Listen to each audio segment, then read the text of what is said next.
Le français n'a pas l'esprit de service. Faut juste se lire. C'est pas bien, c'est pas du French bashing, nous sommes comme ça. Quand j'ai embauché mon premier barista et qui m'a dit qu'est-ce que vous allez vendre, et je lui ai dit du bonheur. Je dis c'est quoi le bonheur? Je dis c'est simplement notre vision, notre ambition, de faire passer chaque jour à chacun de nos clients les 15 meilleures minutes de leur journée. C'est quoi la pire chose que peut dire un vendeur, genre la phrase qui tue? L'associé majoritaire dit bah tu peux partir, de toute façon on a changé les clés du bureau, c'est pas la peine que tu y retournes. L'état dans lequel ça te met, t'as quoi? T'as honte, t'as peur, t'es énervé? En orbite. S'élever et apprendre pour faire la différence.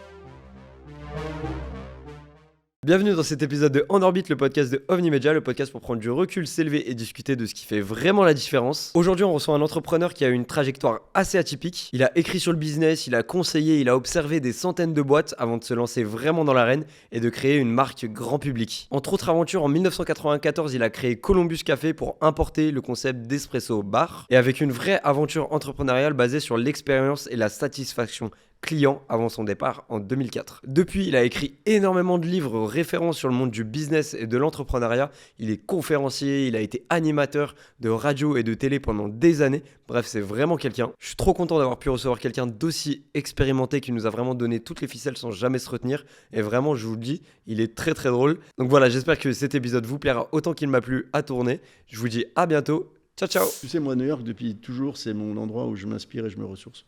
Pourquoi il y a quoi en particulier à New York? Une vibration, une inspiration, j'adore cette ville. Ouais. J'y suis depuis 40 ans, hein. J'ai commencé ma vie professionnelle là-bas, moi j'ai passé 2 ans là-bas. Et c'est la ville de mon cœur, enfin, j'y vais 6 fois par an, enfin j'y vais tout le temps. Et puis en plus, t'as la famille de ta femme. Ouais, bien sûr, non, c'est vraiment... toutes mes grandes idées sont nées là-bas. Mais ça m'étonne pas parce que, tu vois, je t'ai dit, j'y suis allé une fois. Et je pense que je suis pas resté assez longtemps pour vraiment m'imprégner et tout. Mais j'ai senti qu'il y avait une aura un peu dans cette ville où tu as envie de réussir, quoi. Ouais, une énergie folle. La façon de réfléchir est différente.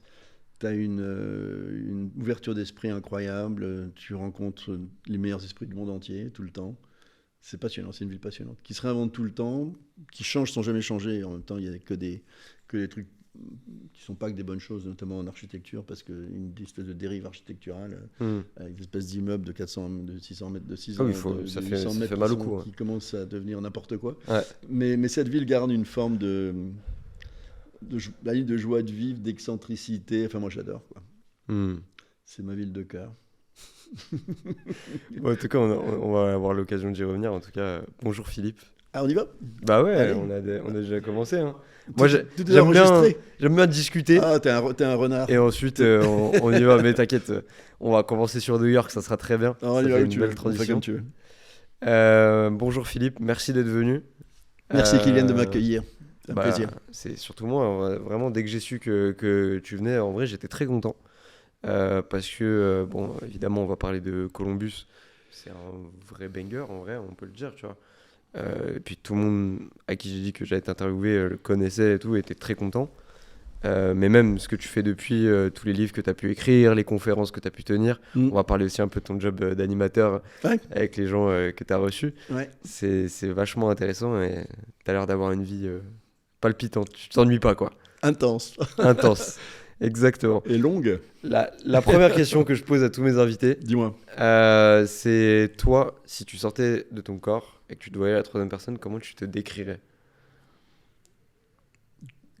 Comme quelqu'un, non pas d'atypique, on est tous atypiques, mais qui a toujours été un petit peu tout à la fois, franco et américain, entrepreneur et un peu artiste, un peu auteur. Enfin, j'ai toujours je connais rien au fonctionnement du cerveau, mais j'aime plein de choses en même temps qui sont souvent contradictoires, que les gens n'aiment pas en même temps, en fait. Donc peut-être que c'est ce qui fait mon désastre ou mon charme, mais en tout cas, c'est peut-être ma différence de m'intéresser toujours, d'avoir toujours une vie et d'avoir toujours, en fait, eu 2 pieds dans 2 trucs en même temps qui sont en même temps pas compatibles, en fait, ou qu'on vit pas ou qu'on ne fait pas en même temps, en fait. Peut-être ça, bizarrement, ta question est un peu atypique, mais voilà comment je le ressentirais. Et toi, dans ta vie d'entrepreneur, multi-entrepreneur même, tu l'as ressenti comment ça au quotidien? Ça m'a toujours permis, en fait, d'être à la fois...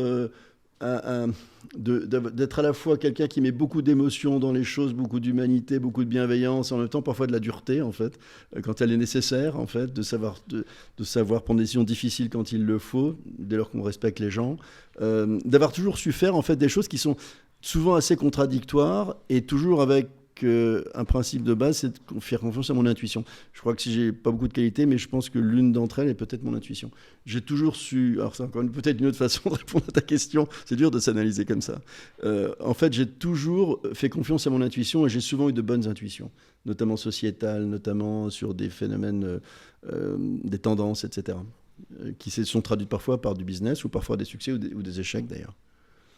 Mais c'est bien en tout cas de faire confiance à son intuition. Je pense sincèrement que ça peut aider tous les entrepreneurs. Il faut juste mettre un cadre, je pense aussi, parce que la créativité, c'est hyper...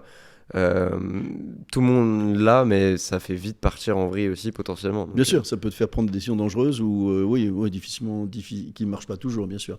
Mais franchement, je pense que de plus en plus l'intuition, la sensibilité, l'écoute, etc. deviennent fondamentales.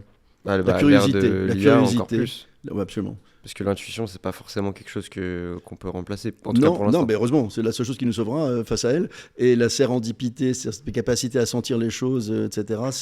Je crois que c'est de plus en plus fondamental. Il faut le développer quand on a ce talent, il faut le développer à mort.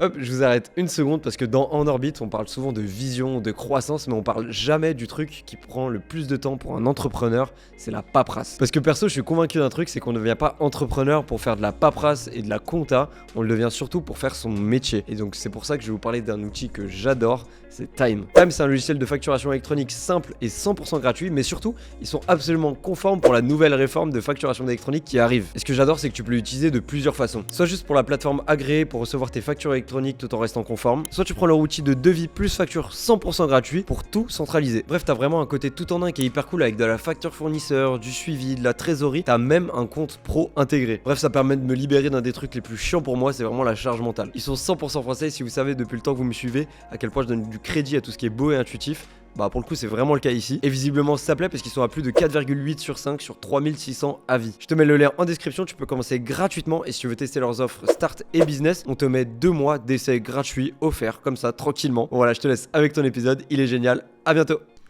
C'est drôle que tu m'aies parlé de New York parce que c'est exactement la première question que je m'étais notée. T'as écrit un jour à New York, école d'exigence et d'ambition. Moi j'aimerais aussi savoir, parce que en fait tous les gens qui viennent des États-Unis, je pose la même question à peu près, c'est qu'est-ce que tu as appris là-bas que tu n'aurais pas appris ici, tu penses ? Écoute, moi, ma première expérience, elle date d'un truc qu'on ne faisait qu'à l'époque, puisque je te rappelle, tu es trop jeune pour savoir qu'il y avait le service militaire, il y a encore en France, même si ça peut revenir aujourd'hui. C'est un sujet. On verra, c'est un sujet. Mais en tout cas, il y avait ce service militaire qu'on pouvait faire ou ne pas faire, ou qu'on pouvait remplacer par ce qu'on appelait la coopération, qui était de passer 2 ans dans une ambassade ou 1 an et demi dans une ambassade en France, en dehors de la France, pour aider différemment la France, d'une certaine façon. Et il se trouve qu'ayant fait des études MBA, SEC et compagnie, j'ai pu choisir une ville absolument incroyable que je ne connaissais pas bien à l'époque, qui s'appelle New York, dans laquelle j'ai passé 2 années absolument dingues. Alors, je ne peux pas dire que j'ai absolument appris grand-chose de mon époque de coopérant, mais par contre, cette ville m'a fasciné de créativité, d'inventivité, parfois d'humanité, bizarrement, parce qu'on pense que c'est une espèce de ville de dingue où ils sont tous hyper ambitieux à se marcher les uns sur les autres, mais pas uniquement. Une capacité à se renouveler en permanence, une énergie de dingue. Et j'ai toutes mes bonnes intuitions sont nées à New York, en fait. Tu sais, le nombre d'entrepreneurs, t'en as reçu beaucoup, mais au fil des années, moi, quand j'ai commencé à écrire mon premier bouquin, j'ai rencontré beaucoup des entrepreneurs iconiques des années 80. Et la plupart, les Dubreuil et Pélisson, ont découvert l'hôtellerie pour faire le groupe Accor aux États-Unis. Ceux qui ont fait De Forêt, qui a fait Carrefour, l'a découvert aux États-Unis. J'ai tout le temps été inspiré, moi, par des entrepreneurs américains qui ont fait des choses que j'aurais aimé faire et que finalement j'ai fini par faire avec Columbus Café. Mais ça a pris quelques années. Donc c'est quand même une ville qui nous inspire, une ville une ville qui essaye, qui tente, qui échoue, qui s'en fout d'échouer, qui rebondit tout le temps, qui donne ses chances à tout le monde, avec une forme de bienveillance et de tolérance absolument incroyable qu'on ne retrouve pas partout aux États-Unis, clairement de moins en moins en ce moment pour des raisons politiques. Mais donc c'est une ville qui t'énergise et qui te donne l'envie d'avoir envie et de rêver grand. Pour finir sur New York, moi j'aimerais bien aussi qu'on fasse l'autre côté de la pièce, parce que c'est vrai que notamment dans les émissions d'entrepreneuriat, on parle beaucoup des États-Unis et on le valorise énormément à juste titre, mais j'aimerais aussi savoir parce que vu que tu as les deux côtés, ce que tu préfères en France par rapport à ce que tu as vécu à New York. New York et les États. New York, c'est pas les États-Unis. Il faut déjà se dire Okay. ça. T'as New York, t'as la Californie, et puis t'as à peu près peut-être la Floride un peu sur certains coins, et t'as le reste des États-Unis. Il y a des tas de choses détestables aux États-Unis. au premier rang desquels l'incapacité des gens à se soigner. C'est-à-dire qu'aujourd'hui, c'est mon épouse qui est new-yorkaise, que j'ai connue là-bas et qu'on est toujours ensemble depuis toutes ces années. Sa sœur, qui n'a pas de revenus très importants, aujourd'hui vient de se voir priver en fait tous ces bénéfices de ce qui est notre sécurité sociale française à cause des nouvelles décisions du pouvoir américain de les couper. Donc aujourd'hui, elle ne peut pas aller voir un médecin quand elle est malade. Ouais. C'est un truc détestable. Le fait qu'aux États-Unis, il y a un truc qui est formidable pour les entrepreneurs quand tu es entrepreneur, c'est que ton business se casse la gueule, tu dis aux gens, tu n'as pas la peine de venir demain, t'es viré, etc. C'est insupportable humainement, mais économiquement, c'est formidable. C'est-à-dire qu'en France, quand tu as des salariés, que tout d'un coup, ton activité, tu as des vraies responsabilités, on est hyper protégé, c'est juste absolument génial. Parfois un peu trop, on peut y revenir, mais en tout cas, c'est quand même une vraie force de la France de protéger les gens de décisions arbitraires et un petit peu injustes. Aux États-Unis, c'est brutal. Tu sais, quand tu arrivais le 11 septembre, je me souviens que j'y étais une semaine après, il y avait encore de la fumée en fait c'était horrible. Et je passe en fait sur la 5e avenue devant un hôtel qui s'appelle le Pierre, qui est un immeuble, un hôtel 5 étoiles, un palace américain. Il y avait 800 personnes sur le trottoir en ligne d'attente. Je dis, mais qui êtes-vous ? Et il me dit, on travaillait dans les Twins, on n'a plus de boulot et on vient postuler pour n'importe quel job dans l'hôtel. Ça te dit ce qu'est l'Amérique. C'est-à-dire qu'en fait, si tu veux, un type qui était probablement analyste dans une groupe de grosses boîtes de conseil était prêt à prendre un job de voiturier à l'hôtel Pierre juste pour faire vivre sa famille parce qu'il n'y avait pas de chômage, parce que rien de ce qui soutient en fait les Français, et parfois on le critique un peu parce que ça coûte beaucoup d'argent, mais que ça en même donne un confort de vie absolument incroyable qu'on a en France. Et ce confort de social en France est à la fois génial et un peu dangereux parce qu'on s'y habitue et que ça ne renforce pas l'exigence et le travail, parfois malheureusement. Mais en tout cas, New York est une ville là-dessus très, très, très exigeante, très difficile, extrêmement chère, mais dans lesquelles tu es obligé de réussir en fait. Tu n'as pas d'autre choix que de réussir et tu n'as aucune forme de jalousie. Je me souviens d'avoir vu un jour un clochard devant, je te raconte, cette histoire est vraie, devant un théâtre new-yorkais, qui mettait systématiquement à l'époque on avait encore des pièces de $1 dans le parc-mètre d'une bagnole, d'une Rolls qui était garée devant, parce qu'il ne voulait pas que le mec se prenne un PV, parce qu'il n'était pas jaloux de cette bagnole, il en avait envie de cette bagnole. Je ne dis pas que j'idéalise l'Amérique, mais l'Amérique n'est pas jalouse du succès, au contraire elle l'encourage. Elle ne bannit pas l'échec, au contraire, mais elle a envie d'entreprendre en toute autonomie et c'est des choses plutôt bien. Au-delà du fait qu'ils aiment les armes à feu et que c'est une catastrophe, pas à New York mais dans le reste des États-Unis. Donc les États-Unis ne sont pas un paradis, loin de là, mais il y a une espèce d'énergie entrepreneuriale fantastique où tout est possible, c'est pas un cliché. Si on reprend un peu le fil de ta vie, donc il y a eu cette période aux États-Unis au début. Moi, j'aimerais que tu nous amènes un petit peu à tout ce qui t'a amené à ta première aventure entrepreneuriale, ouais. À tes inspirations, tes envies aussi avec ce projet-là. Écoute, c'est très simple. C'est en fait retour des États-Unis. Ça va te paraître dingue parce que tu n'étais pas né, ça me rend fou, mais il faut que je m'habitue. En décembre 84, tu vois. Je rentre à l'Expansion. L'Expansion, tu ne connais plus, mais c'était 50 ans de leadership de la presse économique française, okay. Premier magazine économique français. Et je deviens assez rapidement éditeur du magazine, un truc incroyable, alors que c'était mon premier job. Mais en plus, la nuit et les week-ends, j'étais énervé par les Français, que je ne trouvais pas assez souriants et pas assez serviables. Parce qu'on n'aime pas l'Amérique, mais les gens il y a un sens du service aux États-Unis qui est unanimement reconnu. Et je ne comprenais pas pourquoi les Français n'aimaient pas les clients, en fait. Ça m'énervait, tout m'énervait tout le temps. Et mon épouse me dit, calme-toi un petit peu. Non, mais tout m'énervait, les chauffeurs de taxi m'énervaient, tout m'énervait, etc. Et du coup, je me dis, mais est-ce que finalement, le client, parce qu'aujourd'hui, tout le monde parle de l'effet waouh, l'expérience client, ça n'existait pas, cette notion. Il n'y avait jamais eu un seul bouquin sur J'avais fait une école de commerce qui est soi-disant prestigieuse, qui s'appelle l'ESSEC, on m'avait jamais parlé que les boîtes avaient des clients, tu vois. Enfin, c'est un truc de fou. Et du coup, effectivement, la nuit et les week-ends, j'écrivais mon premier livre. Et du coup, je suis parti à la recherche, en fait, de tous ces entrepreneurs iconiques des années 80, les Dubrul, les Pélisson, d'Accor, les Gilbert Trigano du Club Méditerranée, Pierre Bellon de la Sodexo et beaucoup d'autres. Et j'ai compris un truc très simple, c'est que tous ces gens avaient en commun la certitude que les clients heureux font les entreprises gagnantes, en fait, qui était devenu le sous-titre de mon bouquin que j'ai appelé Service compris, qui est sorti en 1986, donc j'avais 27 ans, et qui en un an s'est vendu à 100 000 exemplaires, qui n'était jamais arrivé. Et tout d'un coup, j'étais appelé par des boîtes. Et la première personne qui m'a appelé, ça c'est le truc le plus fou, c'est Bernard Darty, l'homme qui a inventé l'expérience client en France. Le premier qui a arrêté de parler de produits, mais parler de services et de services accompagnant le produit. Et qui m'a dit, venez parler de votre bouquin chez moi. Je me suis dit, c'est complètement fou, j'ai rien à vous dire, vous êtes mon idole en fait. Je peux pas, qu'est-ce que vous voulez que je vous apporte? Il avait un séminaire, je me souviens toute ma vie, première conférence. Et je lui ai dit, pourquoi vous m'avez invité? Il me dit, parce que c'est vrai qu'on a du succès, mais le succès est une invitation à s'endormir. Il me dit, ça c'est intéressant, une leçon à retenir en tant qu'entrepreneur. Et puis je me dis, tiens, il y a peut-être un marché. Un an après, j'avais 15-20 demandes de conférences. Et je me suis dit, il y a peut-être un truc. Et là, j'ai créé ma première boîte, en fait, à l'époque, qui était une boîte de conseil, de formation et d'édition aussi. On avait une newsletter. On a créé un package de formation hyper innovant, en fait, où on a utilisé ce qui est aujourd'hui évident, mais l'image, la vidéo et beaucoup d'éléments très, très nouveaux, en fait, à l'époque, pour former 400 000 personnes, en fait, en France sur cette thématique. Avec un premier contrat, je me souviens toute ma vie, de Citroën qui voulait qu'on forme 15 000 personnes dans une concession en 1987. L'intégralité de l'équipe à l'esprit client. Et on a à peine créé la boîte. Et ils me disent, mais vous pouvez postuler à cet appel d'offres? Je dis, oui, bien sûr. Mais vous savez faire? Non, pas du tout. Et ils nous ont confié une opération de 15 000 personnes, en fait, pour former ces 15 000 salariés de Citroën, qui a été le début de l'aventure. Et ça, c'était la première aventure d'entrepreneur. Justement, moi, je voulais revenir sur ton parcours, parce que c'est une notion qui est vraiment forte. Et d'ailleurs, c'est un des trucs dont tu m'as parlé en premier. Cette obsession du service et du service client. D'où elle te vient? Donc j'ai compris l'idée que les gens sont pas assez heureux, mais quelles sont tes inspirations pour te dire ok, ça devrait être autrement? Qu'est-ce que tu avais vu? Mais parce que les gens m'énervaient, quoi. Moi, quand je suis énervé, j'écris des bouquins où j'essaie de faire changer les choses, où j'essaie d'avoir un discours, de porter des messages, en fait. Toute ma vie, j'étais une espèce de passeur, en fait, de conviction. J'ai été un des premiers, vraiment, en France. C'est pour ça que ce bouquin, je t'ai dit 100 000, mais il a fini à 500 000 exemplaires, ce bouquin. Et on me dit encore, mon père a eu ce bouquin, et c'était son bouquin, son truc de chevet, etc. Non, moi, j'ai toujours été extrêmement pragmatique. Et en fait, à l'école, je lisais des bouquins un petit peu de profs d'université qui étaient très intéressants et très intelligents, mais auxquels je ne savais pas quoi en faire. Et là, tu sais, quand le bouquin est sorti, Service compris, qui était bourré d'anecdotes, d'exemples, etc., les gens m'ont dit c'est de la littérature de gare. Ouais, et la littérature de gare, ça fait 500 000 exemplaires, alors que les bouquins de profs d'université, ça fait 120 exemplaires. Donc, quelque part, c'est mon côté pragmatique.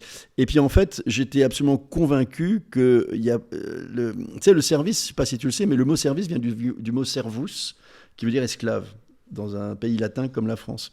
Et en fait, il est clair qu'en France, on a un vrai sujet de se mettre au service des autres, d'aimer les autres, d'ego, probablement, mal placé, à l'évidence. Mais en tout cas, on n'est pas connu pour ça.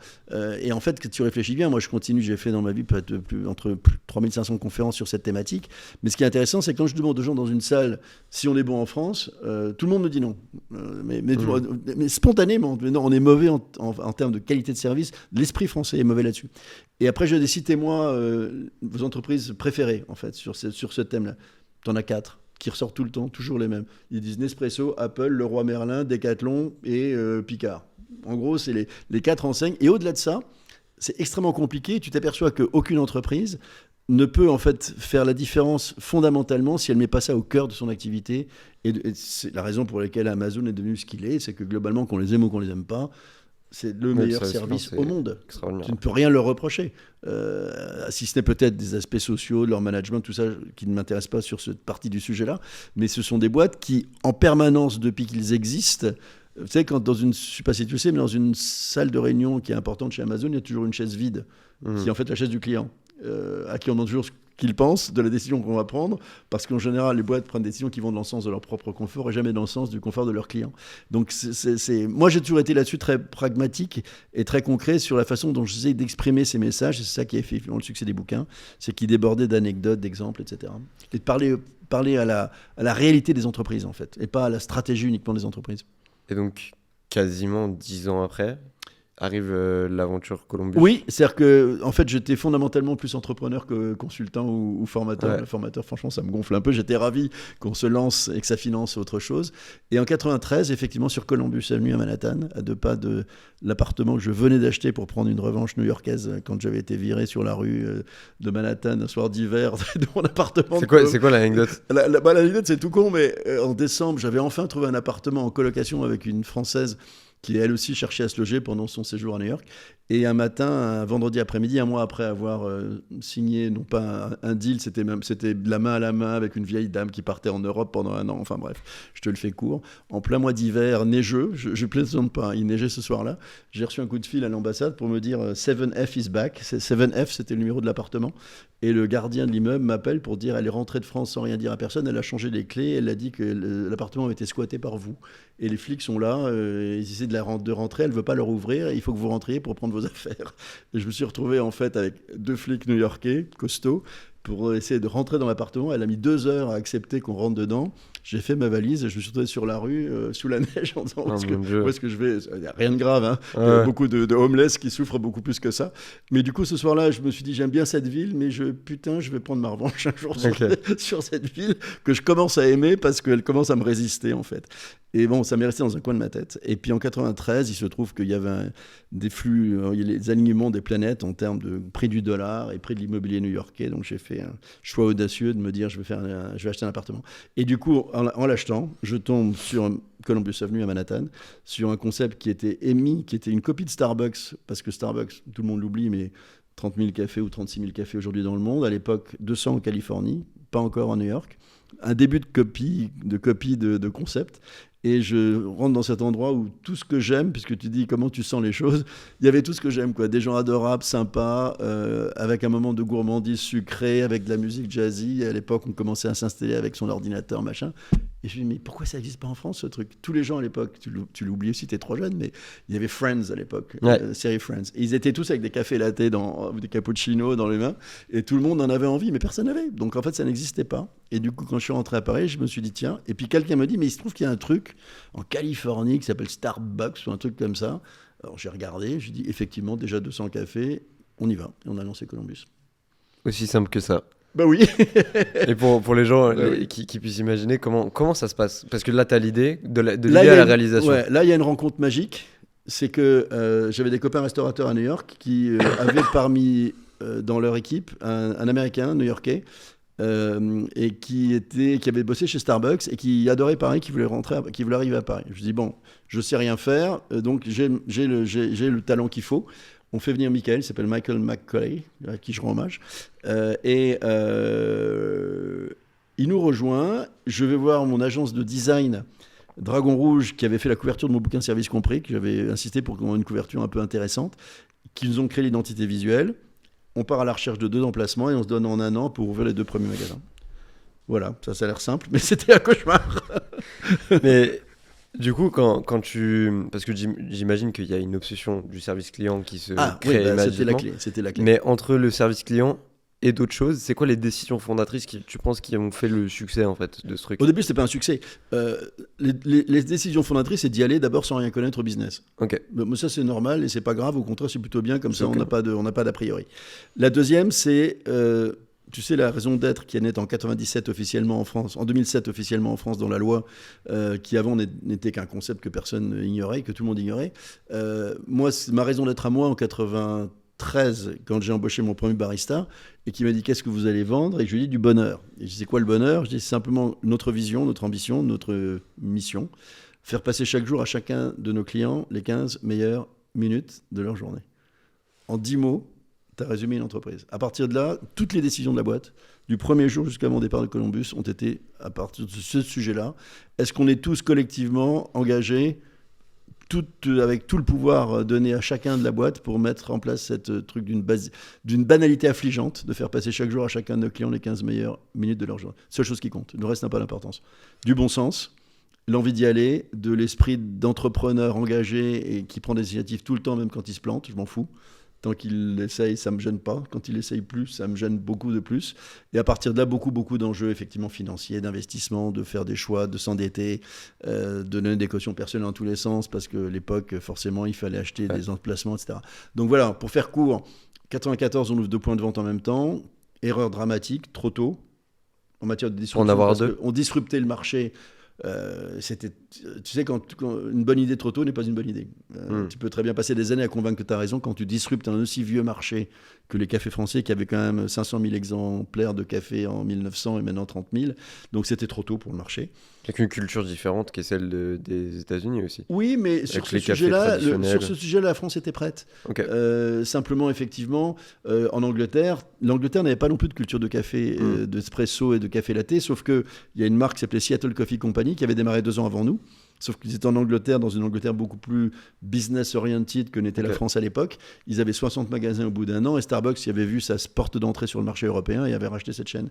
Donc l'Angleterre était prête, la France était prête, mais effectivement, le problème, c'est qu'on s'est trompé d'emplacement. Or, tu sais, dans le commerce, dans le retail, location, l'emplacement est le choix le plus important. On s'est trompé d'emplacement.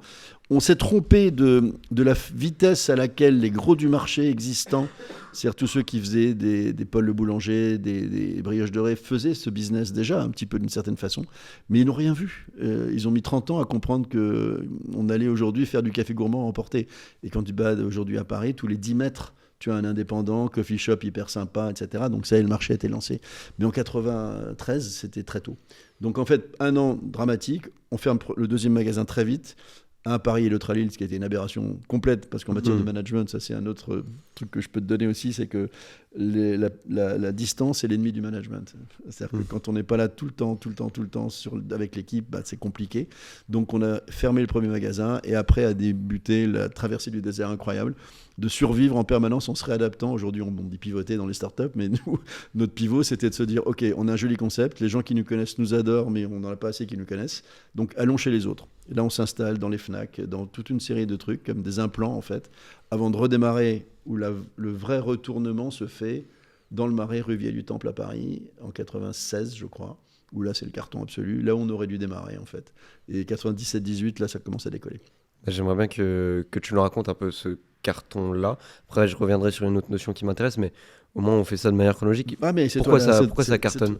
Ça cartonne parce qu'en fait, on a tout compris, que l'emplacement est la clé. Ouais. De le faire dans un endroit branché, c'est mieux qu'à la gare de Lille, entre les 2 gares à Euralille, tu vois, qui était aberration aussi. C'est juste pour ceux qui veulent créer un business dans le commerce. La France est un des rares pays de dingue où, en gros, il faut payer le droit, il faut acheter un fonds de commerce ou un pas de porte. C'est-à-dire, ça revient en fait à le droit de payer le loyer à la place du précédent, ce qui n'a aucun sens, et qui te plombe totalement n'importe quel business. Ce qui n'est pas le cas aux États-Unis. Non, pas du tout. C'est que des loyers purs, donc ils sont peut-être chers, mais au moins tu les payes et en fait tu sais à quoi t'attendre. Et puis quand ça s'arrête, ça t'arrête. T'as pas dépensé de l'argent comme ça from scratch au début.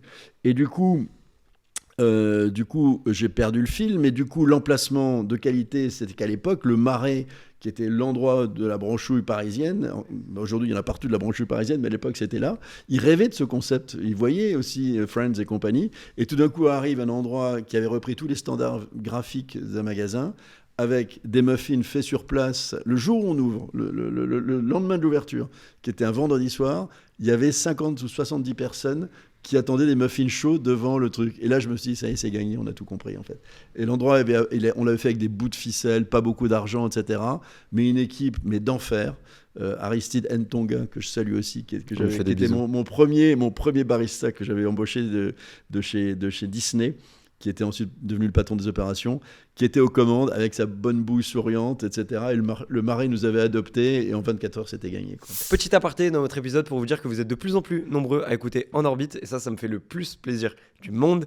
Néanmoins, vous êtes aussi beaucoup à passer sur les épisodes sans forcément interagir, simplement pour vous rappeler que c'est la meilleure manière de me soutenir. Donc un like, un commentaire, un partage, un abonnement, vraiment ça me fait super plaisir. Et si jamais vous êtes sur les plateformes de streaming, vous avez juste à mettre un petit 5 étoiles, que ce soit sur Spotify, Deezer, Apple Podcast, etc. Et ça c'est la meilleure chose à faire. Bref, je vous laisse avec votre épisode, il est génial, à bientôt. Quand tu me parles d'équipe, moi justement ça revient sur le truc que je voulais te demander. En fait, on sent qu'à l'intérieur de toi, tu avais déjà une culture d'entreprise, genre limite écrite et très puissante, notamment avec ce truc que tu me disais sur les 15 meilleures minutes de la journée. Ouais. Comment est-ce que tu t'acharnes pour l'intégrer à tes équipes? Comment est-ce que tu leur donnes ce truc-là? Parce que c'est très important, je pense, pour les entrepreneurs, de comprendre comment leur donner une culture d'entreprise. Tu sais, quand je suis parti, on avait 250 personnes.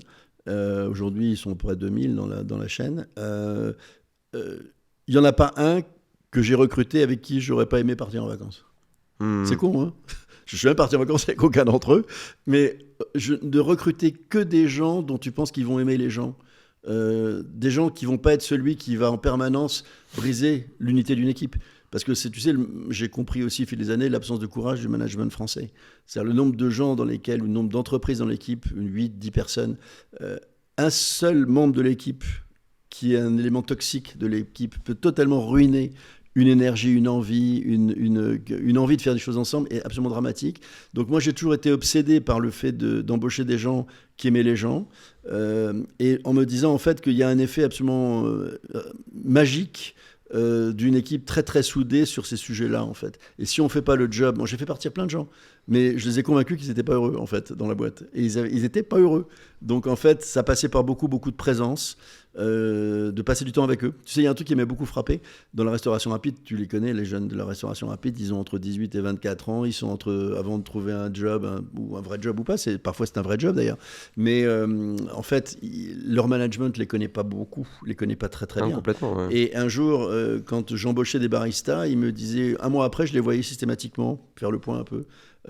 Et faites-moi votre rapport d'étonnement sur la boîte. Et il me disait, un truc qui nous étonne, c'est le temps que tu passes avec nous. Tu es beaucoup dans les magasins, là, tu nous fais venir ici. On n'avait jamais vu ça, en fait. C'est trop con, mais une génération de gens venus beaucoup de familles monoparentales, à qui aucune figure d'autorité dans leur vie n'avait consacré du temps. Tout d'un coup, leur consacre du temps. En gros, tu n'as plus besoin d'expliquer, faire passer chaque jour à chacun de nos clients les 15 meilleurs. Dès lors que tu montres le respect que tu exiges d'eux, ça fonctionne plutôt pas mal. Oui, en vrai, c'est aussi simple que donner l'exemple, en fait. Ça s'appelle la symétrie des attentions. Et ça fonctionne plutôt pas mal. Mais c'est une vraie exigence. Et c'est compliqué. Parce que tu sais très bien que dans la vie de l'entrepreneur, tu es un entrepreneur en plus qu'un entrepreneur, parce que tu es tout à la fois encore dans ta vie d'actuellement.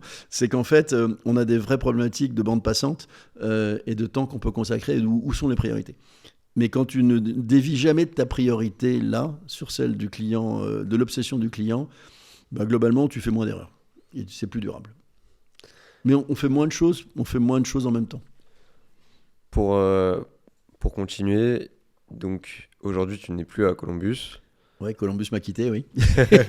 Depuis 2004, si je ne me trompe pas. Juin 2004. 2004, j'aimerais que tu nous racontes un peu cette période, au moins pour comprendre un peu le départ ou la période, l'après le départ. Le pourquoi comment ça se passe, etc. Oui, classiquement, donc je t'ai dit, on commence à pivoter, on met des magasins chez les autres. Il y a le retournement en fait de la rue Via du Temple, qui est la magie du truc. Là, les gens s'intéressent à nous, on commence à se développer, on commence à avoir un peu plus la confiance, non pas des banques, mais des emprunts. Ce sont des emprunts sur emprunts avec des cautions perso, etc. Et on commence à avoir des magasins dans Paris, dans le 7e, dans le machin, etc. Et puis à ce moment-là, on se dit, on ne sait pas trop quand... Starbucks n'est toujours pas en France à ce moment-là. Starbucks arrive en 2003, en fait. Donc on se dit, ça va peut-être pas tarder, il faut peut-être qu'on se grouille un peu. Et puis on a 15 magasins, 18. On est au bout du bout de nos ressources personnelles qu'on peut continuer à développer. On a la problématique classique, est-ce que je peux faire grandir avec l'argent des autres, quitte à perdre du pouvoir, etc. Sachant qu'à ce moment-là, on perd de l'argent encore au plan de l'entreprise, qui en a perdu beaucoup au début. Donc il fallait déjà rattraper, payer toutes nos dettes. Et puis du coup, on accepte de se diluer avec une rencontre avec un entrepreneur qui avait fait une très jolie fortune américaine dans la tech et qui décide d'investir chez nous. Du coup, on dit, le mec, il connaît les États-Unis, il a l'air d'avoir un bon profil intéressant. Il rentre dans le capital, en deux fois, avec des grosses augmentations de capital, on arrive à 38 ou 40% du capital à 2. Et puis après, il y a un certain nombre d'événements internes qui sont de découverte, malgré tout, du parcours de cet entrepreneur et de la personne qui nous l'avait présenté, qui m'inquiète un peu, pour être sincère. Et il y a une espèce de dérive, en fait, dans mon association, avec mon associé, qui, au fond, dont c'était pas vraiment l'aventure, qui devient un peu plus compliqué à gérer. Et l'aventure devient intense en termes d'activité. On ouvre un magasin par mois, à peu près. Donc, tu vois, quand on a des équipes avec une petite équipe assez serrée, moi, je suis sur tous les fronts tout le temps, etc. Et pour ne to make a long story short, on arrive en gros en juin 2004, où l'Assemblée générale de clôture des comptes, où après approbation des comptes, moi j'étais là avec toutes mes slides, avec tous les nouveaux projets, les ouvertures, les machins, on me dit, écoute, mon associé dit, je demande la révocation du président que j'étais. Et l'associé majoritaire dit, tu peux partir, de toute façon on a changé les clés du bureau, c'est pas la peine que tu y retournes. Je m'arrête d'en parler parce que je te sens un peu choqué Ouais, non, mais c'est. par la brutalité du truc. Je sais pas si tu connais la série, mais ça me fait penser un peu à Succession. Je sais pas si t'as déjà Ah regardé. bah j'adore. Ah, voilà. Ma Ça me fait série penser un préférée. peu. Bah voilà, c'est un peu ma série préférée aussi. Ma série Ça me fait préférée. beaucoup penser à ça. J'étais en train d'imaginer et tout l'état dans lequel tu devais être. Moi, ce qui est, enfin, plus que le fait en tant que tel, c'est plutôt l'état dans lequel ça te met potentiellement. Est-ce que t'as quoi? T'as honte? T'as peur? T'es énervé? Non, honte de rien. Attends, pourquoi aurais-je honte? J'ai dévoué ma vie à cette boîte. Ouais. On se payait avec des clopinettes pour payer les 250 mecs tous les mois à l'heure, pour payer le TVA tous les 15 du mois à l'heure, etc. Honte de rien. Pas d'effondrement non plus. Tu veux, il y avait des signaux faibles. Je savais qu'il y avait une telle tension. La dernière année était insupportable, horrible, en termes de difficulté à manager des égos, etc. C'est compliqué, mais je pensais qu'on pouvait s'en sortir. Mais je ne pensais jamais qu'il y aurait une espèce de vengeance, en fait, exprimée comme ça, qui servait à rien, finalement, parce qu'en plus, c'était violent, déjà. On aurait pu en parler. Oui, bien sûr. Donc, sur le coup, effectivement, je me dis, bon, je pensais qu'il se passait un truc, mais peut-être pas aussi rapide et aussi à ce point. Après, bon, effectivement, quand je suis rentré à la maison, je me suis arrêté 2 secondes pour dire comment j'explique ça à mon épouse Robin, qui a quand même beaucoup donné en termes de choses qu'on n'a pas pu faire pendant ces années-là, etc. Mais d'abord, aucune honte. Enfin, je veux dire, au contraire, j'étais tellement fier qu'on ait tenu le coup pendant toutes ces années-là. Et je dirais franchement, après le choc initial de 24 heures, une semaine, 15 jours à régler les problèmes un petit peu juridiques, administratifs, etc. Parce que c'était pas la peine de me battre. Tu sais, je peux pas leur en vouloir d'une certaine façon. C'est un hold-up légal en fait. C'est la vie de l'entrepreneur qui a besoin de l'argent des autres et qui n'a pas eu le talent de faire sans l'argent des autres. Il en accepte le principe. J'avais perdu le pouvoir capitalistique. Il faut quand même que tous ceux qui nous écoutent le sachent. C'était un choix que j'ai fait en toute conscience parce qu'on ne pouvait pas résister à Starbucks. On n'aurait pas pu résister et jamais Starbucks nous aurait acheté. Puisque de toute façon, eux, étaient sur un modèle non pas de franchise. C'est la difficulté de réussir en France pour Starbucks en termes économiques qui a fait qu'ils sont allés petit à petit sur le modèle de la franchise. Mais ils sont que sur le modèle de la succursale. Donc en fait, on n'aurait jamais pu résister et ils ne nous auraient jamais acheté. Donc de toute façon, on n'avait pas d'autre choix que de faire ça. Donc je n'ai aucun regret. Et puis en fait, c'est assez intéressant, mais personne ne me croit quand je dis ça. Mais je te jure que c'était donc fin juin. Mi-juillet, je suis loin de Paris pendant 15 jours. Et boum, immédiatement, je reformule mon logiciel pour dire what's next. Et sans aucun état d'âme, vraiment aucun état d'âme. Et donc à ce moment-là. Mais pas d'amertume, tu vois, même pas d'amertume, honnêtement. Et sans en vouloir à personne. Parce que, bah, du coup, j'irai après sur le sujet que je voulais enchaîner, mais directement le what's next, t'avais déjà une idée concrète de ce que tu voulais faire? Juste tu te posais des questions? Pas du tout, non, pas du tout. Puisque la première chose que j'ai faite, je me suis dit, tiens, je vais aller voir Jamba Juice, qui était en fait le leader du jus de fruits frais aux États-Unis, pour dire, je vais fuck Starbucks et fuck Columbus, je vais faire Jamba Juice, qui était une chaîne qui était en forte croissance aux États-Unis. J'ai rencontré le président de cette chaîne, etc. Et très vite, je me suis aperçu que j'avais pas envie de ça. J'avais pas envie de recommencer. Je n'étais pas forcément fait pour faire Columbus et devenir patron de point de vente, de coffee shop, etc. Mais j'avais une espèce d'intuition qu'il y avait un vrai marché. Et j'ai eu raison, puisque ce marché aujourd'hui, il existe absolument. Il a modifié complètement la société en termes de consommation, etc. Mais c'était une espèce de petite revanche minable de me dire je vais les emmerder en faisant de Jamba Juice. C'était complètement couillon parce que les vengeances ne servent à rien. D'en vouloir aux autres ne sert à rien quand tu vis. Tu sais, il y a une phrase que j'adore qui est que le meilleur moyen de rater son échec, c'est de l'attribuer aux autres. J'ai merdé, j'ai pas su saisir les points, comment dire, les bruits faibles un petit peu de ma relation avec mon associé. Je savais que les mecs mes associés de l'époque financiers, il y avait des vrais sujets, j'aurais dû les traiter, je les ai pas traités. Ils avaient le pouvoir, ils l'ont réglé. Soit tu te bats, tu deviens avec un ulcère, tu deviens vite alcoolique, tu en veux à la terre entière, soit tu te dis que c'était génial. Honnêtement, c'était la plus belle aventure professionnelle que j'ai vécue, humainement fabuleuse, création d'une marque fabuleuse, mais ça sert à rien de se battre. Il vaut bien me dire je passe à autre chose. Donc c'était assez simple en fait, et pas du tout douloureux. Et du coup, effectivement, petit à petit, je me suis laissé porter. 10 minutes après, j'étais appelé par... J'avais écrit un bouquin sur l'histoire de Columbus Café, qui est 1 an avant, qui racontait ces 10 années géniales, qui avait d'ailleurs permis probablement de créer, je m'en vante pas, mais je te jure que c'est vrai, probablement 1 millier d'entreprises, de gens qui avaient dit j'ai adoré ce bouquin qui m'a donné envie d'entreprendre, alors que toutes les merdes qui sont tombées sur toi, le fait que tu les racontes comme ça m'a donné envie d'y aller. Et ce bouquin, en fait, a initié toute une série d'événements, de rencontres, etc. Ça a démarré mes émissions sur BFM Business consacrées aux entreprises pendant 20 ans. Ça a démarré des cycles de conférences, etc. Et là, je me suis dit, bon, on va se calmer un peu. Je vais continuer à dire ce que je sais faire, c'est être passeur de conviction, écrire des bouquins.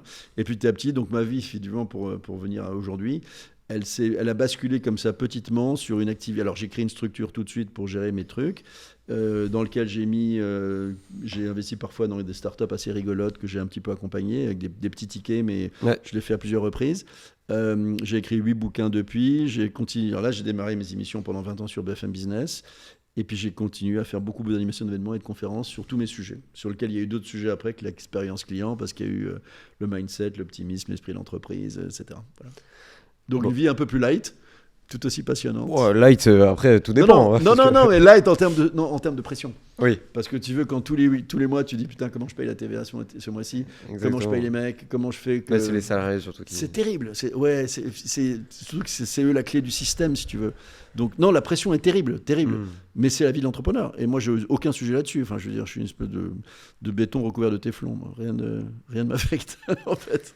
Pour clôturer le sujet Columbus, je tiens à te dire, parce que je savais que je voulais faire passer ce message, c'est vraiment la chaîne préférée de ma maman. C'est vrai ? Et même avant j'adore ta maman. je sache que... bah, j'imagine, du coup. Même avant qu'elle sache qu'on tourne ensemble, elle me répétait souvent qu'elle adorait Columbus. Bah, tu l'embrasses pour moi. Et bah, on lui fait des bisous à la caméra. On vous embrasse. Je lui enverrai l'extrait. Non, il y a le sujet du service client, parce que c'est un truc qui est vraiment important pour toi. Et j'aimerais qu'on parle aussi, du coup, plutôt d'entrepreneuriat généraliste à ce moment-là. J'ai l'impression quand même que dans le retail, dans tout ce qui est magasin, coffee shop ou autre, t'as quand même pas mal d'enseignes maintenant qui sont aussi réputées pour avoir des mecs qui font la gueule. Concrètement. Alors que normalement, ça devrait pas aller dans ce sens-là. Je sais pas, je pense à Zara parce que j'ai travaillé là-bas. Ouais. Et la première chose qu'on m'a dit, c'est ah là, tu vas voir, tu me l'expliqueras pourquoi vous faites la gueule les vendeurs. J'ai jamais fait la gueule, je comprenais pas, mais soit. Comment tu lis, toi, avec un peu ton œil d'avant Je dis que c'est pas avant, c'est les Français. Non, mais c'est structurel. Tu sais, je vous raconte une anecdote. Un jour, je fais une conférence dans une boîte américaine qui faisait son séminaire au Crillon, place de la Concorde à Paris, qui était un palace 5 étoiles, etc. Et c'était un thème sur l'expérience client pour cette boîte américaine qui était présente en France.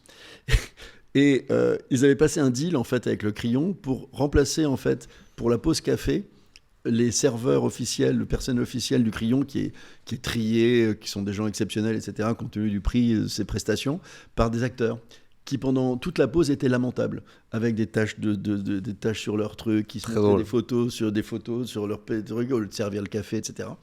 Et puis, donc, le type qui organisait le séminaire, il était un peu acteur.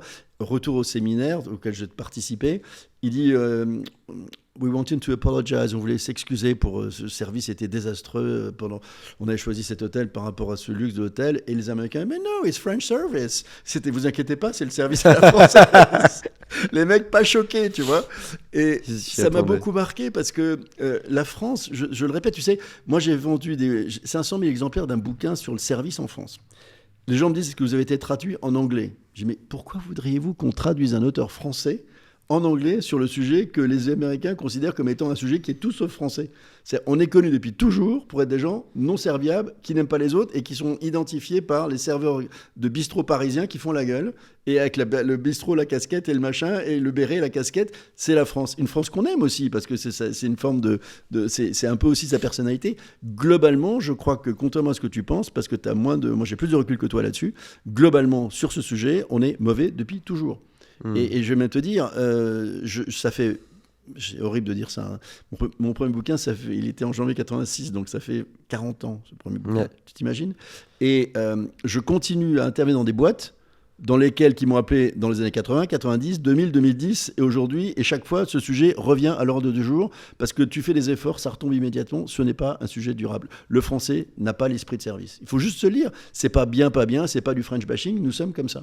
Et on a besoin en permanence, de la même façon, quand je te parlais de l'opération Citroën qui avait donné la formation de 15 000 personnes, c'était à l'occasion du nouveau lancement d'un modèle de Citroën. Et Jacques Séguéla, je faisais une conférence au au Théâtre des Champs-Élysées à Paris. Jacques Séguéla était l'agence de Citroën et il lançait une campagne de pub. Et il avait lancé la campagne de l'année qui était l'année service, l'année plaisir.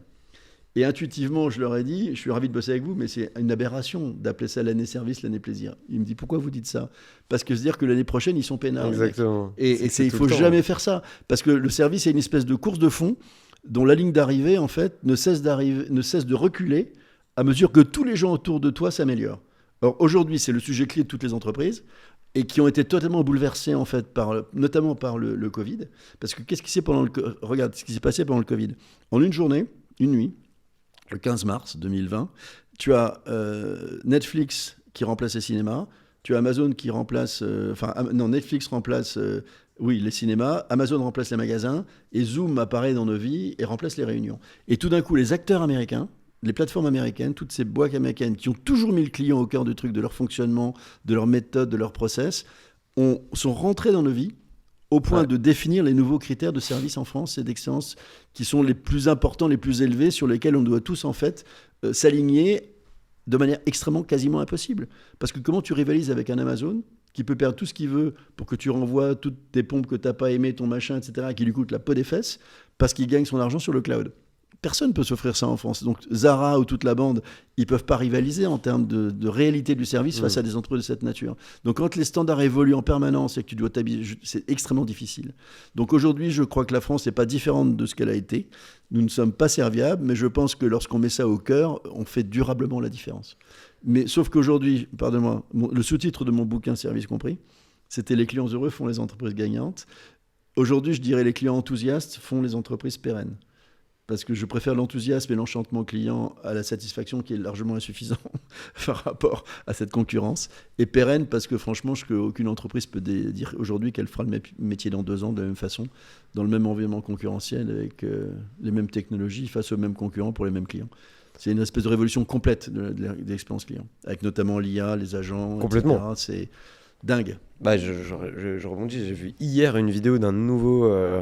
service, je crois qu'il va être acheté par OpenAI, un truc comme ça, qui te permet de faire des réservations dans ton resto et tout. Ouais. Et j'ai été choqué en vidéo de à quel point c'est fluide et à quel point je serais heureux d'être au téléphone avec cette IA alors que c'est une IA, quoi. Mais bien sûr, et c'est la fin de beaucoup de métiers. De beaucoup de métiers. Tous les métiers sont challengés, y compris le tien, y compris le mien, tout le monde. Aujourd'hui, je ne sais plus où j'ai vu l'interview d'un type disant, il est interviewé par un podcasteur qui dit, est-ce que mon métier de podcasteur est potentiellement concurrencé? Il dit, évidemment, il est déjà. Il suffit qu'une IA regarde vos 250 interviews ou podcasts déjà réalisés, qu'il analyse les mots que vous utilisez, le rythme de vos questions, la façon à quel moment vous les posez, qu'il mette ça en comparaison avec les audiences pour voir comment elles ont évolué par rapport à ça. À partir de là, ils peuvent d'aller analyser en fait l'ensemble du parcours de l'invité, être complètement à votre place, vous mettez ça, ensuite tous les trucs d'IA qui te permettent de te copier ta photo. J'adore, c'est génial, et c'est challenging pour nous tous, quoi. Mais c'est génial, mais ça va tout changer. Et l'IA va changer. J'ai vu ce matin dans les Échos que Carrefour a enfin compris que Walmart n'est pas mort aux États-Unis et même qu'elle est aujourd'hui en train de devenir une espèce de boîte tech parce qu'elle est en train de mettre de la data absolument partout et d'être aussi puissante alors qu'elle devait mourir parce que face à Amazon, c'était compliqué. Et aujourd'hui, elle est aussi puissante qu'Amazon et Carrefour a enfin compris qu'aujourd'hui, la data et l'IA va être une nouvelle activité presque plus rémunératrice que de vendre des boîtes de conserve dans les rayons. Et en tout cas, elle va permettre de gagner plus d'argent que les boîtes de conserve pour ensuite vendre avec leurs écrans vidéo dans les magasins de la data, de la communication et de la pub. Donc les modèles que tu connais bien, puisqu'il faut faire financer des événements, etc., des activités comme la tienne, sont chamboulés complètement par tout ça. Mais c'est passionnant. Ça me fait une mini transition. Il y a un livre que tu as écrit. Je pars un peu dans tous les sens. Qui s'appelle Dinosaures et caméléons. Oui, c'était mon bouquin. Ouais, exactement. C'est mon deuxième bouquin. J'imagine. C'était mon deuxième bouquin. Moi, j'aimerais en vrai que tu nous donnes... parce que dinosaures, je crois que c'était pour innovation, caméléon, c'était pour adaptation. Les dinosaures sont morts et les caméléons sont toujours là. C'est ça. Et d'ailleurs, le sous-titre, c'était 9 paradoxes pour réussir dans un monde imprévisible. Moi, j'aimerais bien que tu nous en parles un petit peu et que tu nous parles un peu des préceptes que tu amènes. Sans dire trop, mais au moins un peu ce qui t'a amené à pousser... Enfin, ce qui t'a poussé plutôt à écrire ce livre. Ce bouquin, il est sorti, donc Service compris en 86, 91, deuxième bouquin. je sentais en fait que ce monde bougeait, on était en train de construire l'Europe à l'époque et le monde commençait à bouger extrêmement rapidement. Et je sentais qu'il y avait des tas de choses qui étaient. Tu sais, je te disais au début que je passais ma vie à être toujours sur deux pieds qui sont jamais une dualité totalement une dualité complète sur tout, y compris dans tous les domaines en fait. Et je commençais à avoir des paradoxes un peu difficiles. Je me souviens d'un des paradoxes qui était faire travailler son client pour mieux le servir. C'était en fait de commencer, c'était il y a 20 ans, mais c'était ou 30 ans, le tout début que la technologie a permis de bosser, de donner le pouvoir au client de faire le job lui-même et qui préférait le faire lui-même que d'être dépendant d'un type désagréable chez Zara qui fait la gueule, etc., ou ailleurs, etc.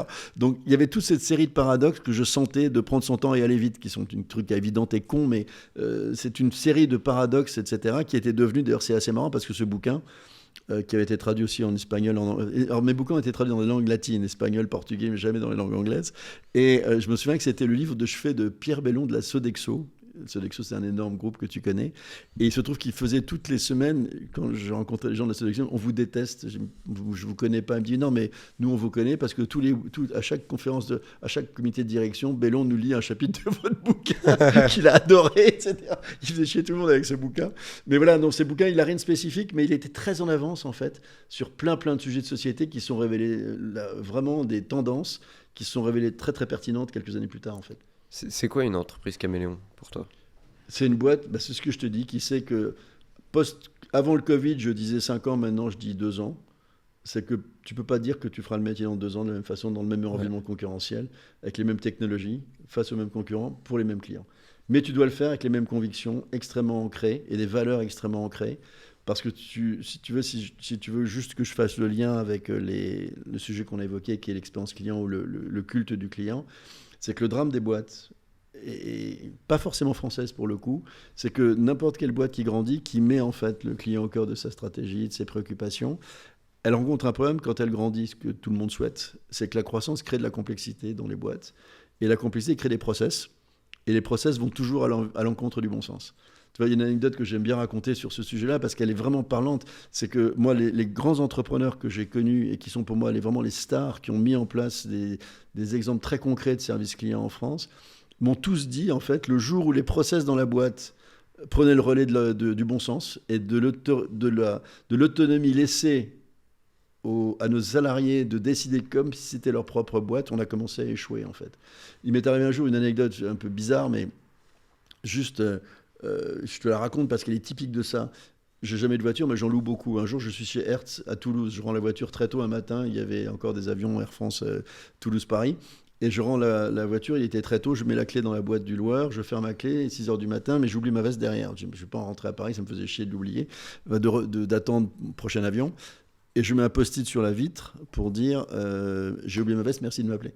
J'arrive à Paris, j'essaie de les appeler, j'arrive pas à les joindre, je tombe sur un type, il dit ah oui c'est vous la veste, je dis non je suis pas la veste, je suis le gars qui a oublié la veste et qui me dit rappelez-moi cet après-midi, on verra si on l'a trouvé. L'après-midi je le rappelle, je dis on a trouvé votre veste, bonne nouvelle. Je dis c'est bien, comment vous pouvez me la renvoyer? Il me dit oui bien sûr, mais enfin comment voulez-vous qu'on fasse? Je dis écoutez ça va être simple, vous allez à la poste, il me dit vous allez aller à la poste acheter une boîte Colissimo et me la faire parvenir. Je dis, vous voulez que moi je vous envoie une boîte Colissimo qui par définition ne revient jamais parce que ça ne remarche que dans un seul sens et vous allez me la renvoyer. Je dis, oui, mais pourquoi vous ne voulez pas aller à la poste? Vous avez mon profil de carte de crédit, vous me connaissez, vous pouvez me facturer le temps du gars qui va à la poste. Et il me dit, non, parce qu'on n'est pas habilité à débiter votre carte de crédit pour ce type de transaction. Je ferme la parenthèse, mais tu vois, tu as typiquement une boîte qui a des posters dans le siège de, je sais pas, Cincinnati, Chicago pour dire Customer is King, et qui en gros met des process en place à la con qui empêchent le bon sens de ce type de dire je vais garder ce type qui loue 60 voitures par an chez moi en acceptant de débiter sa carte de crédit ou en lui envoyant moi-même pour aller...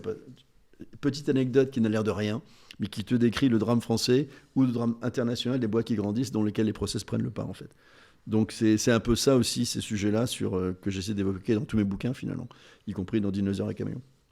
Moi, il y a un vrai sujet sur... en gros, globalement, à chaque fois que moi, on m'interroge sur mon activité, ce qui ressort à chaque fois, c'est en fait, j'explique qu'il faut avoir de l'audace pour aller voir les entrepreneurs, même si tu les connais pas et tu leur envoies un message LinkedIn. Comme ça s'est passé pour nous deux, et comme ça s'est passé pour les 3/4. Malgré tout, l'audace, il y a quand même une part d'ego à l'intérieur, je trouve, qui est de se dire j'y vais mais pas trop parce que j'ai pas envie de me rabaisser, tu vois. Alors que de l'audace plus poignante, disons, est parfois beaucoup plus puissante. Je crois que la limite de l'audace, effectivement, enfin, la limite de l'ego, elle est assez réelle. L'ego, on a trop souvent beaucoup trop d'ego. Ouais. Je pense que l'humilité n'a jamais fait de mal à personne, et l'ego est plutôt un obstacle bien plus que l'audace. L'audace, je pense qu'il n'y a pas de limite à l'audace, en fait. Enfin, je ne vois pas comment on pourrait... c'est probablement le drame de beaucoup de gens, qu'il s'agisse de se sentir imposteur, de se sentir un peu pas dans le bon milieu, pas dans le bon moment, de ne pas avoir les bons codes.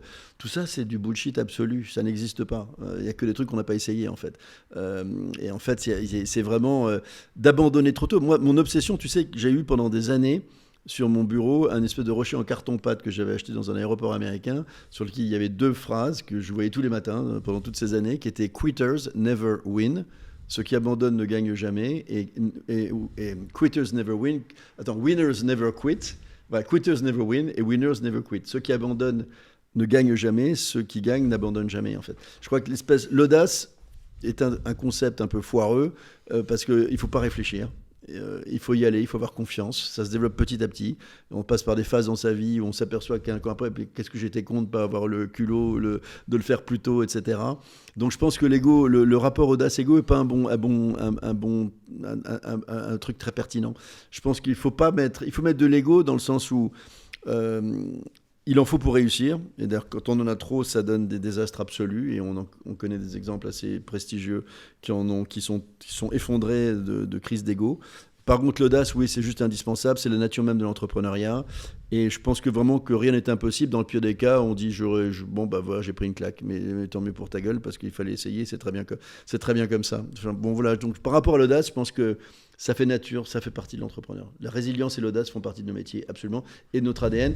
Et on ne sait pas qu'on les a tant qu'on n'a pas tout testé et pris des tas de claques dans la gueule. Enfin, c'est le seul truc à avoir en tête, quoi.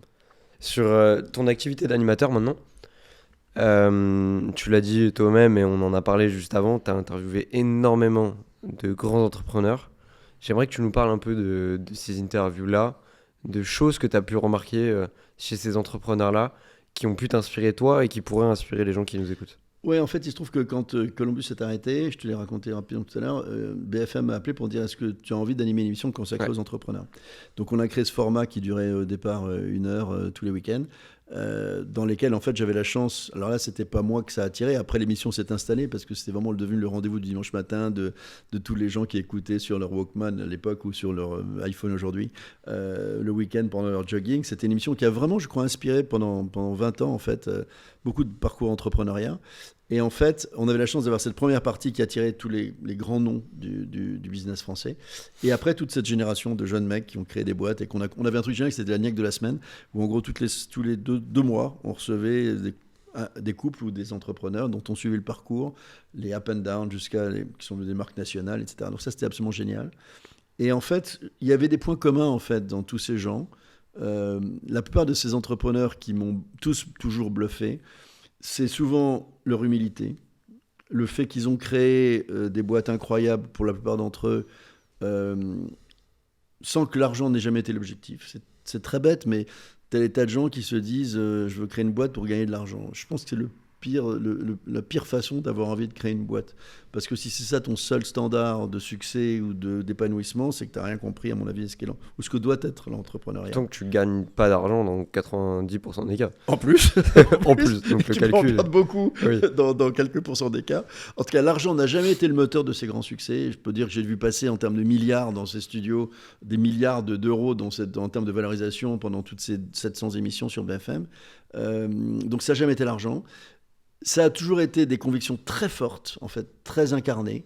Ça a toujours été beaucoup d'incarnation, en fait. Tu vois, je suis toujours frappé de voir que des marques existent quand elles sont incarnées. Le fait que, par exemple, Leclerc, aujourd'hui, Michel-Édouard Leclerc, soit la personnalité préférée des Français, que ce soit juste ou pas, que ce soit justifié ou pas, j'en sais rien.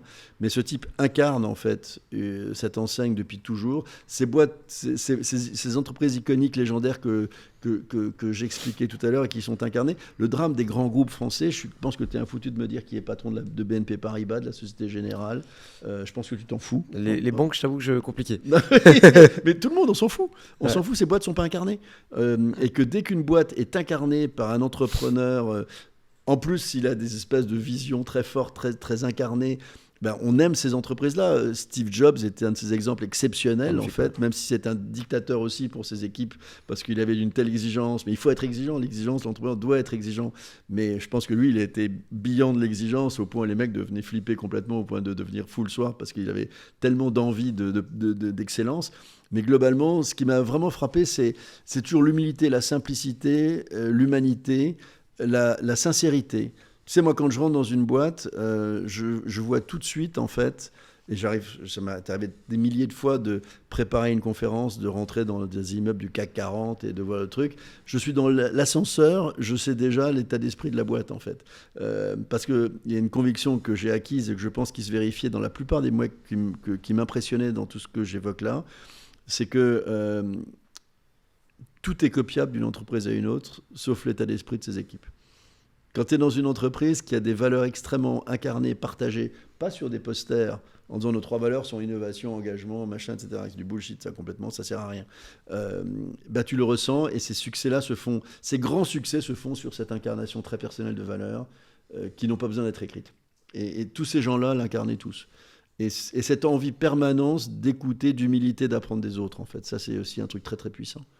Y compris un Bernard Darty qui a mis un jeune connard de 26 ans qui a écrit un bouquin alors qu'il ne savait pas écrire pour dire viens m'apprendre le service. Enfin, tu vois, c'est le mec qui a inventé le service en France.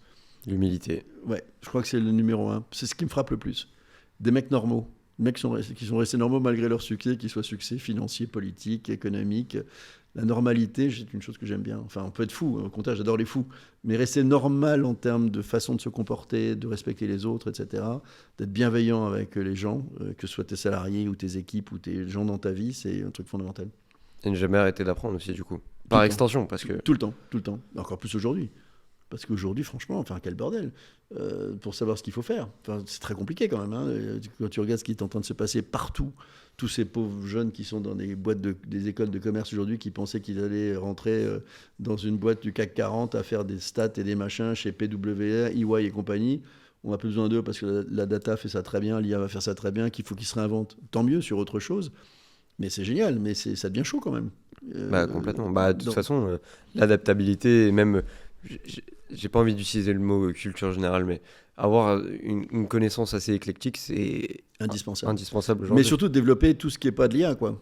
Ouais. Je parlais tout à l'heure de l'intuition, mais parlons de curiosité, parlons de libre arbitre, parlons d'esprit critique, parlons de se détacher un petit peu des algorithmes pour ne pas uniquement consommer ce qu'on te propose de consommer, pour essayer d'avoir une vue un peu différente des choses.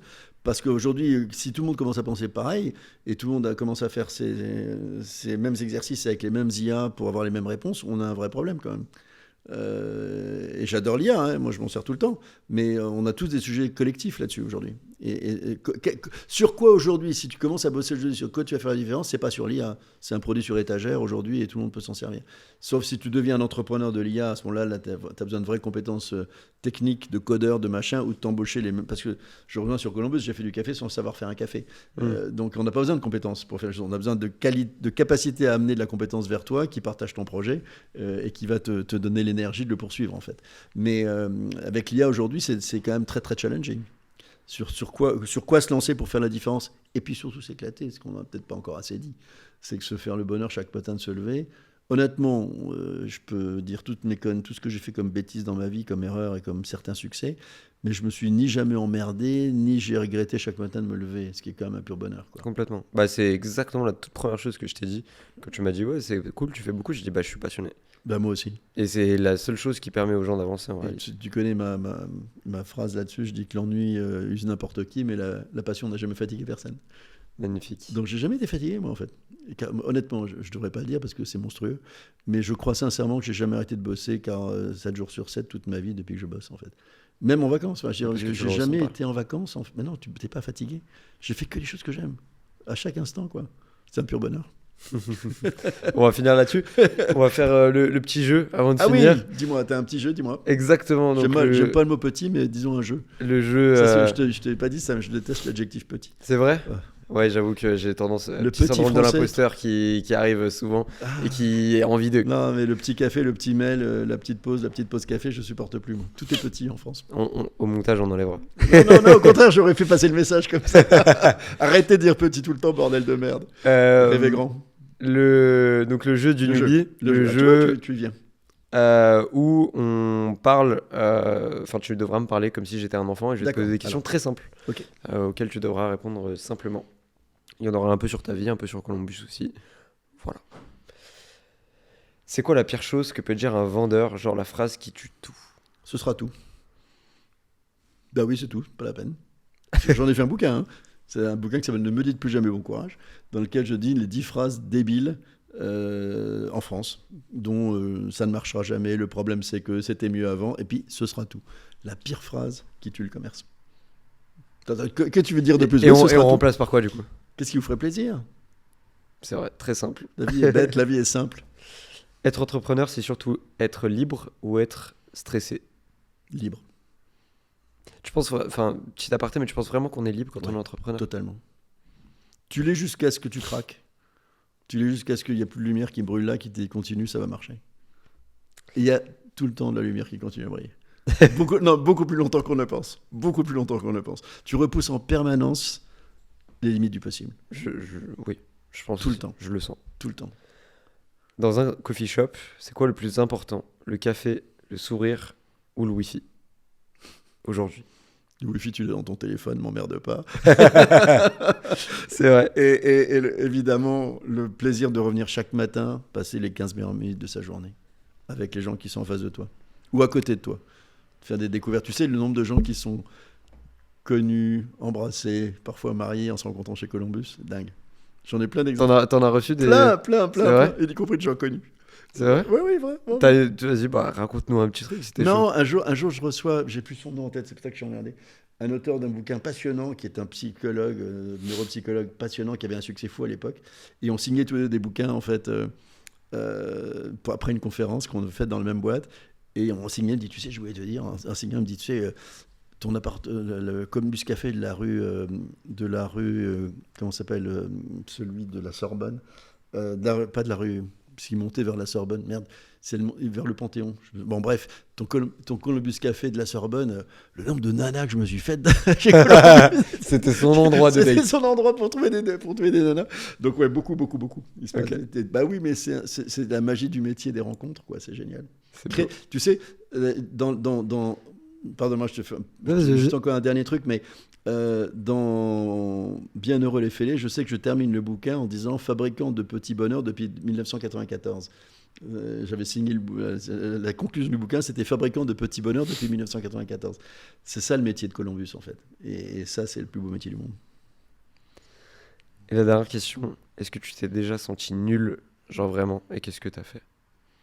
Tout le temps nul, tout le temps, tout le monde nul. Et puis j'ai bu un verre de vin blanc à l'époque où je buvais encore et je suis passé à autre chose. Non, non, on se sent nul tout le temps. J'ai été nul de plein de choses que j'aurais dû faire, de ne pas avoir pardonné, de ne pas m'être excusé de gens que j'avais pu blesser tous les jours, de prendre des décisions évidentes de mauvaises décisions alors qu'elles étaient évidentes. J'ai été nul de ne pas traiter une espèce d'arriération de la relation avec mon associé qui était évidente, qui a été très dangereuse aussi pour la boîte, etc. Mais le pire, c'est de le refaire la même, en fait. Et je crois que je refais pas trop les mêmes, j'en ai fait tellement, donc ça permet, j'ai le choix, quoi. Donc, en fait, J'ai le choix, il est pas mal. j'ai le choix, oui.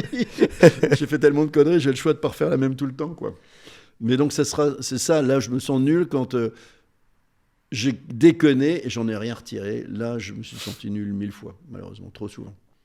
Et là peut-être par manque de recul, d'humilité, peut-être aussi d'écoute des autres, peut-être aussi, parce que... L'humilité, c'est de le reconnaître à la fin. Ouais, À la fin, exactement. Et de pas savoir s'excuser. Et puis aussi, ça je crois que j'ai pas trop eu ce défaut, mais ce qui m'énerve beaucoup chez certains, c'est l'incapacité à dire merci et bravo aussi. Qui sont pour moi l'une des plus belles qualités managériales qui existent en fait, ou dans la vie aussi. Mais réapprendre à dire merci et bravo, c'est un truc qu'on pourrait remettre un peu à l'ordre Savoir du faire jour. briller les autres. Ah oui, majeur. Faut pas briller, ça sert à rien de briller. On brille jamais aussi bien que ceux qu'on fait grandir, en fait. La dernière question que je pose maintenant à mes invités, c'est simplement de un pour les gens qui nous écoutent, mais aussi pour moi. Est-ce que si tu avais quelqu'un à me recommander que je pourrais recevoir ici, ça serait qui serait intéressante pour toi? Il y a une personne qui me... J'adore l'architecture. Et en fait, il y a plusieurs architectes que j'aurais adoré rencontrer, notamment un ou deux qui ont disparu. Mais il y a un garçon, un homme français qui me fascine parce que j'adorerais passer un week-end avec lui, même un dîner avec lui. C'est Philippe Starck. Au-delà de son talent incroyable, l'écouter à chaque fois est un pur bonheur absolu. Il y a longtemps que je ne l'ai pas entendu, peut-être qu'il s'exprime un petit peu moins en ce moment, mais chaque fois que j'ai entendu ce type dans ma vie, je me suis dit j'aimerais vraiment passer un moment avec lui et un week-end, ce serait absolument prodigieux. J'ai eu la chance un jour de prendre l'avion d'Air France pour aller à New York avec celui qui a fait IMP, qui avait fait la pyramide du Louvre, qui était un architecte absolument incroyable.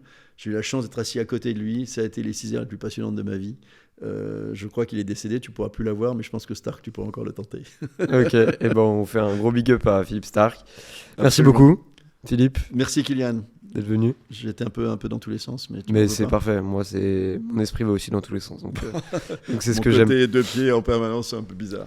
De toute façon, il y a tous tes livres qui seront en description. Absolument. Je sais pas si tu as des liens de conférence ou autre. Tu m'enverras tout ce qu'on peut mettre en avant sur toi. Avec Si plaisir. les gens ont envie d'en écouter plus. Moi, j'ai été vraiment ravi. J'ai vraiment kiffé cet échange. Moi Et aussi. j'espère qu'on pourra rediscuter bientôt. Mais voilà, à Alors, bientôt. keep in touch, absolument. Et Trop bonne bien. chance pour tes podcasts. Merci beaucoup. Je suis impressionné par toi aussi, ton parcours incroyable. C'est gentil. Merci beaucoup. Même si tu me rends vieux, ça m'énerve.